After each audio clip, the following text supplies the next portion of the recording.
Rituraj Gaikwad has been a flop show till now, everybody agrees to that. वो बहुत बोलते हैं ना कि भाई कोई लोग ऐसे होते हैं कि जो बैट्समैन ही अच्छे हैं। Sanju Samson obviously brings a lot of fan following. I think Rajasthan Royals के जो ज़्यादातर फैंस हैं they are from Kerala because of only one man, that is Sanju Samson. कि अगर वो CSK जाते हैं ना तो CSK भी बच जाएगा बर्बादी से आगे जाके, और इसका भी थोड़ा भला हो जाएगा, ऐसा मेरे को फील होता है।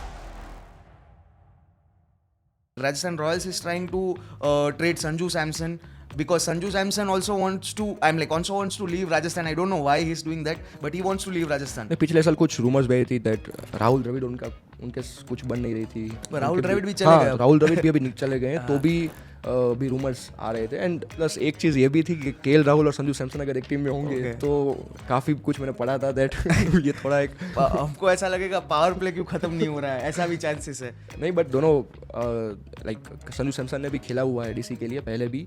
जब उन्होंने शुरुआत की थी अपने करियर की उन्होंने डीसी के लिए खेला था, वहाँ पे सेंचुरी भी बनाई थी एक. But KL Rahul and Sanju Samson I don't think it's a good idea. I feel मतलब मेरे को तो as I said I am confuse. I am like Sanju Samson की ट्रेड की बात हो रही हो तो मैं चलो समझ सकता हूँ कि देयर आर चांसेस हो सकता है. KL Rahul didn't do anything wrong when he was playing for Delhi, so I don't think so Delhi के थ्रू ये डिसीजन होगा. आई गेस अगर रिलीज हो रहे हैं तो केएल राहुल का डिसीजन होगा, ऐसा मैं मानता हूँ. बाकी संजू सैमसन में आई टोटली अग्री कि चलो वो there are chances he is going. And not only we are talking about Delhi, the rumour started from CSK actually. CSK was trying to get Sanju Samson from Rajasthan as they want someone who manages the team after Dhoni. क्योंकि Ruturaj Gaikwad has been a flop show till now. सभी everybody agrees to that कि भाई ऋतुराज गायकवाड़ ने he is a good. वो बहुत बोलते हैं ना कि भाई कोई लोग ऐसे होते हैं कि जो बैट्समैन ही अच्छे हैं, तुम उन पे ज़्यादा रिस्पॉन्सिबिलिटी दोगे तो मतलब वो दोनों करियर उनका बिगड़ जाएगा ऐसा. तो फिर वो ऐसे बात शुरू हुई थी कि भाई Sanju Samson obviously brings a lot of fan following. If you from South India, right? He's from Kerala, and Kerala, of course, जो justice for Samson army है वो आ जाती है. And I think Rajasthan Royals के जो ज़्यादातर फैंस हैं they are from Kerala because of only one man, that is Sanju Samson. Right? And if Sanju Samson gets released, मतलब उनको 18 करोड़ पे रिटेन किया था 2025 से पहले, what do you think मतलब उनकी कितनी प्राइस जा सकती है ऑक्शन में? T20 में इस साल बहुत फ्लॉप गया है सैमसन का, तो मेरे को ऐसा लगता है कि बहुत बड़ा अमाउंट मिलना is a rare chance. 15 to 17 CR is what I think he get if he is into auction. अगर ट्रेड में ही खत्म हो जा रहा है तो उन्होंने जो डिमांड किया वही उनको मिलेगा. बट एक चीज़ ये भी है that a player like Sanju Samson जो इतने सालों से मतलब खेल रहे हैं, IPL भी खेल रहे हैं, इंटरनेशनल क्रिकेट भी खेल रहे हैं, वो ट्राई करेंगे कि ऑक्शन में ना जाए. एंड द रीज़न इज़ अगर आप ऑक्शन में गए तो देयर आर हाई चांसेस कि एक वहाँ पे किसी ने भाव नहीं दिया.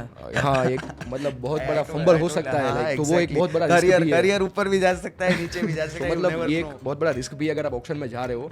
एंड सैमसन ट्राई करेंगे कि ये चीज़ ना हो because again like we discuss कि उनका इस साल का परफॉर्मेंस अच्छा नहीं रहा है. एंड धीरे धीरे he is also getting outside, वो भी हो रहा है outside, he is also getting sideline from the Indian team also. His place is like batting position is getting changed, so it's very hard to see his future in international, and due to that I think so कि there will be an impact. But I totally agree to your point कि अगर वो CSK जाते हैं ना तो CSK भी बच जाएगा बर्बादी से आगे जाके, और इसका भी थोड़ा भला हो जाएगा, ऐसा मेरे को फील होता है. I think for CSK MS Dhoni has done his part. अभी लगता नहीं कि ज़्यादा एक साल हार्डली, अब इससे ज़्यादा तो नहीं खेलेंगे. And may be he will come as a mentor और a coach in the team, right? But obvious है जो chances will come as coach, mentor और as an owner also, part of owner team also, you never no.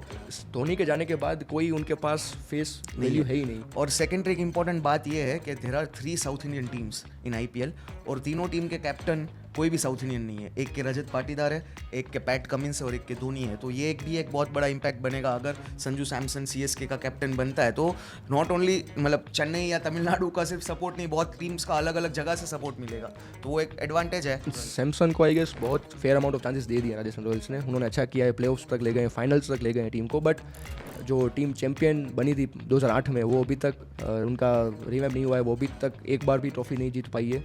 So I guess they will be trying to go for a young face. Jaiswal is a good option, and Jaiswal भी चाहेंगे कि वो भी India की captaincy की race में रहे शुभमान गिल के साथ. एंड अगर उनके साथ भी सेम वही है कि एंड वो एक फैक्ट है दैट अगर आप किसी IPL टीम को कैप्टन नहीं कर रहे हो तो मे बी इंडिया टीम आपको नहीं लुक फॉरवर्ड करेगी as a Indian captain, right? वो एक फैक्ट है, प्रूवन फैक्ट है. हमने शुभमान गिल के साथ भी देखा. शुभमान गिल को 2 साल देखा कि वो गुजरात की टीम में कैसे कैप्टनसी कर रहे हैं, उनके बाद उनको कैप्टनसी दी गई, राइट। सो इंडिया का कैप्टन जो भी पिछले सालों में बना है, accept I guess Surya Kumar Yadav, मतलब ऐसा बहुत कम बार होगा कि आप किसी आईपीएल टीम को कैप्टन कर रहे हो, नहीं कर रहे हो, एंड आपको इंडियन टीम की कैप्टनसी दी जाएगी, right. So I guess Jaiswal भी उसी रेस में रहेंगे, रियान पराग भी, अगर बिकॉज रियान पराग को भी पता है कि अगर आप, उन्होंने भी शुभमन गिल को देखा होगा कि अगर आप वाइस कैप्टन या कैप्टन हो किसी टीम के तो आपको कोई निकाल नहीं सकता टीम से, तो रियान पराग भी चाहेंगे कि आगे जाके कुछ ना कुछ लीडरशिप रोल रहे इंडियन टीम में। चलो कैप्टन नहीं तो वाइस कैप्टन बना दो, I am happy with that.